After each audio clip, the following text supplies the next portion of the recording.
Good afternoon and welcome. So आज अपन देखेंगे define factory and provisions regarding health of workers. So ये question paper में आने के बहुत चांसेस आते हैं। उसके बाद डिफाइन इंडस्ट्री एक ये भी क्वेश्चन आता है बहुत सी बार पेपर में। तो सबसे पहले इंट्रोडक्शन देखते हैं। To understand safety and health in Indian industrial law, it is essential to look at both traditional framework of Factories Act 1948 and the modernized Occupational Safety, Health and Working Conditions Code 2020. As of 2026, the OSH code is primary legal reference, though it retains the core scientific and health principle established by earlier act. मतलब अपने को अगर safety and health in Indian industrial law understand करना है तो अपने को सबसे पहले traditional framework of factories act 1948 को देखना पड़ेगा। एंड जो अभी ओ एस एच कोड 2020 बना मॉडर्नाइज उसको देखना पड़ेगा। सो एक्चुअली ये जो ओ एस एच कोड है वो 13 लॉज जो थे उनका एक कंबाइन कर दिया, उन 13 लॉज को मर्ज करके ये एक कोड बना।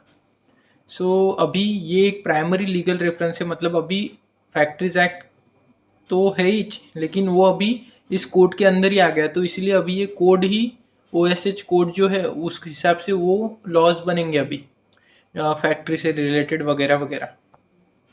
So definition of factory. Definition of a factory determines whether an establishment must comply with these rigorous safety and health laws. Under the OSH Code 2020, the thresholds have been increased to encourage ease of doing business. मतलब definition of factory ये determine करती कि fact weather an establishment मतलब जो factory है उसको comply करना पड़ेगा या फिर मतलब must comply with this rigorous safety and health loss. मतलब जो भी ये सेफ्टी एंड हेल्थ लॉस है उनसे कंप्लाई करना पड़ेगा। Under O S H code the thresholds have increase to encourage ease of doing business. मतलब पहले इतना कोई सीरियसनेस नहीं था health and safety related laws से, लेकिन अभी जो ये नया कोड आया उसके अंदर ज़्यादा focus in health and safety पे दिया गया है with power. Any premises where a manufacturing process is carried out with aid of power and employs 20 or more workers। मतलब अगर पावर के हिसाब से देखें तो फैक्ट्री की डेफिनेशन आती है ऐसी कोई भी प्रीमाइसेस जिधर मैन्युफैक्चरिंग प्रोसेस का काम चल रहा, मतलब कोई भी चीज़ बन रही विथ एड ऑफ पावर, मतलब एंड एम्प्लॉयज 20, मतलब पावर का यूज़ करके, और जिधर एम्प्लॉयज 20 या 20 से ज़्यादा हो। एंड विदाउट पावर डेफिनेशन आएंगी तो any premises where manufacturing process is carried out, मतलब ऐसी कौन सी भी जगह जिधर कुछ प्रोडक्शन या मैन्युफैक्चरिंग की प्रोसेस हो रही but without using power, and जिधर 40 या 40 से ज़्यादा वर्कर्स उसको फैक्ट्री करेंगे। Under the older factories act 1948 this limits were lower, 10 with power and 20 without power. Additionally, any establishment carrying out hazardous activities is now covered regardless of the number of workers.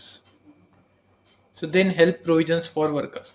तो हाँ sorry ये बताना रह गया। तो जो पुराना factories act था ना तो उसमें ये डेफिनेशन विद पावर वाली, उसमें 10 वर्कर्स या उससे मतलब 10, अभी 20 है ना तो उस टाइम पे 10 ही थे इस डेफिनेशन के अंदर, एंड इधर जो 40 है उस जगह 20 थे। तो ऐसा है, पावर मतलब मशीन समझ लो आप, with machines and without machines ऐसा समझ सकते हैं। Then health provisions for workers. Law mandates that occupier, the person with ultimate control over the factory, must maintain a working environment that doesn't compromise the physical health of the employees. मतलब कि जो भी owner है या फिर employer है उसने ऐसी वर्किंग एनवायरनमेंट, मतलब जो परिसर है उधर का कॉम्प्रोमाइज न करते हुए ऐसा प्रोवाइड करना वर्कर्स के लिए या फिर एम्प्लॉयज़ के लिए जिससे उनको काम करने में भी मज़ा आए, वो ज़्यादा से ज़्यादा एफर्ट्स डाल सके और उनकी फिजिकल हेल्थ पे भी कोई परिणाम ना हो।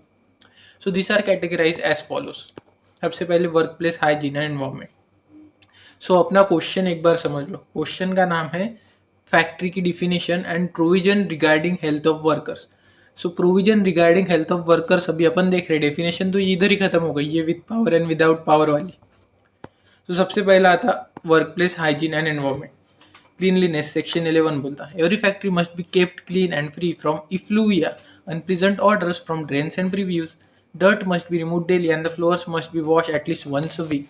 तो सबसे पहला सेक्शन 11 बोलता है कि हर फैक्ट्री क्लीन होना और उसमें कोई भी ऐसी गंदी बदबू वगैरह ना होना, एंड जो भी डर्ट वगैरह मतलब मिट्टी वगैरह आएंगी उसको हर रोज साफ करना, एंड फ्लोर हर मतलब एक बार हफ्ते में वॉश करना. Then section 12, disposal of waste. Effective arrangement must be made for the treatment and disposal of trade effluents and waste generated by manufacturing processes. मतलब प्रोडक्शन या मैन्युफैक्चरिंग करते वक्त जो वेस्ट होता है क्रिएट, उसके लिए एक कोई ऐसी अरेंजमेंट करी जाए, मतलब एक डस्टबिन रख दी, उसमें सब ये डाला जाए, या फिर ऐसा कुछ कर दिया जो नहीं था क्या अपना, मतलब वेस्ट से बेस्ट बनाना, रीयूज करके उसको उससे कुछ अच्छा बनाना. तो ये डिस्पोजल ऑफ वेस्ट के बारे में बोलता. Win ventilation and temperature section 13, proper circulation of fresh air must be maintain. The temperature must be kept at a level that provides reasonable conditions of comfort to prevent health injury. मतलब ventilation होना अच्छे से, temperature भी maintain रखना जिससे reasonable conditions of comfort create हो सके workers के लिए, और उससे हेल्थ इंजरी भी प्रिवेंट करी जाए. Then dust and fumes. Section 14. If the process gives off dust or gas, exhaust appliances must be used at the point of origin to prevent workers from inhaling them. मतलब ऐसी factories रहती जिधर production के time पे ऐसे कुछ particles उड़ते जो अगर मतलब सांस के साथ अंदर जाते और फिर अपना रेस्पिरेटरी सिस्टम जो रहता है उसको अफेक्ट करते, इंटरनल इंजरी कॉज करते. सो उससे प्रोटेक्शन के लिए एग्जॉस्ट फैन वगैरह लगाए जाए, ऐसा कुछ भी अप्लायंसेज जो इनसे उनको प्रोटेक्शन दे वो फैक्ट्री में लगाना ज़रूरी है. Then internal comfort and stress. Overcrowding, section 16. To prevent the spread of diseases and ensure comfort, no room should be overcrowded. मतलब बहुत सारी ऐसी डिसीजेज रहती कि एक को हो गई कि दूसरे को होंगी, जैसे कोरोना टाइप, और उनको कंफर्ट भी मिला जाए. मतलब क्या होता है कि अगर एक जगह पे बहुत सारे वर्कर्स, ऐसे छोटी सी जगह, उधर अपन ने बहुत सारे वर्कर्स डाल दिए, उनको हाथ फैलाने तक की भी जगह नहीं, तो उस कंडीशन में उनको कंफर्ट नहीं मिलता. उसके बाद अगर एक को डिसीज हो जाए तो सबको डिसीज हो जाती. तो इसलिए बोला है कि कोई भी रूम में ज़्यादा गर्दी ना करना. For new factories the standard is 14.2 cubic metres of space per work. मतलब एक वर्कर को 14.2 क्यूबिक मीटर की जगह हो देना, ऐसा अभी ये न्यू फैक्ट्रीज, मतलब अभी इस एक्ट के अंदर जो भी नई फैक्ट्रीज बनाएंगे उनके लिए दिया गया है. Lighting, section 17. Both natural and artificial lighting must be sufficient. Glare and shadows that cause eye strain और risk of accident must be eliminated. मतलब अच्छी खासी लाइट होना उधर, मतलब नेचुरल लाइट भी होना, और जो आर्टिफिशियल अपन लाइट्स लगाते वो भी सफिशिएंट होना, ताकि उनको आंखों पे तान ना आए, या फिर मतलब अंधेरे की वजह से जो एक्सीडेंट हो सकता है वो प्रिवेंट हो जाए. Drinking water, section 18. Wholesome drinking water must be provided at convenient points. If a factory employs more than 250 workers, the water must be cool during hot weather. मतलब उनको पीने का पानी जो है वो अच्छे से प्रोवाइड करा जाए, एंड हर जगह पे उसके पॉइंट्स रखे जाए. मतलब बहुत बड़ी फैक्ट्री रहती और अगर किसी को प्यास लगी और एक कोने में जाके पीना पड़ता, तो उधर तक पहुंचने में उसको कितना टाइम वेस्ट हो रहा है उस जगह. इसलिए हर थोड़ी थोड़ी जगह पे ये ड्रिंकिंग वाटर के पॉइंट्स होना. एंड अगर किसी फैक्ट्री में 250 से ज़्यादा वर्कर है तो समर के टाइम में कूल्ड वाटर की भी योजना होना उधर, मतलब उनको ठंडा पानी पीने को मिलना समर के टाइम में. Sanitation and personal health. Latrines and urinals, section 19. Sufficient, separate, and enclosed toilets must be provided for male and female workers. They must be adequately lit, ventilated, and maintained in a sanitary condition. सबसे पहले दोनों के अलग अलग होना, mails and females के bathrooms, and वो मतलब एडिक्वेटली लिट, मतलब लाइट होना उधर, वेंटिलेटेड होना एंड मेंटेन होना, ताकि कोई भी उसको यूज़ कर पाए. Spittoons, section 20. A sufficient number of spittoons must be provided in convenient places to maintain general hygiene. तो स्पिटून्स को थूकदानी बोलते, मतलब बहुत से लोग इधर उधर थूक देते, तो उनके लिए एक वर्कर्स के लिए एक थूकदानी भी होना जिधर जाके वो थूक सके. इसी मतलब इससे फैक्ट्री खराब नहीं होंगी फिर.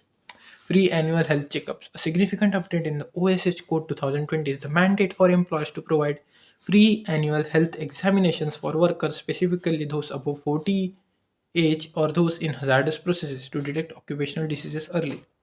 मतलब अगर ऐसी कोई हजार्डस जगह हो जहाँ पे डिसीज होने के चांसेस ज़्यादा है, मतलब ऐसा एसिड की फैक्ट्री, तो उधर स्किन के प्रॉब्लम्स होने के चांसेस ज़्यादा हो जाते, तो उन जगह पे एनुअल चेकअप अभी फ्री में प्रोवाइड करा जाए वर्कर को. और या फिर सभी फैक्ट्रीज में जो भी वर्कर 40 साल से अबव है उनका एक बार तो एनुअल फ्री चेकअप कराया जाए एम्प्लॉयर के द्वारा.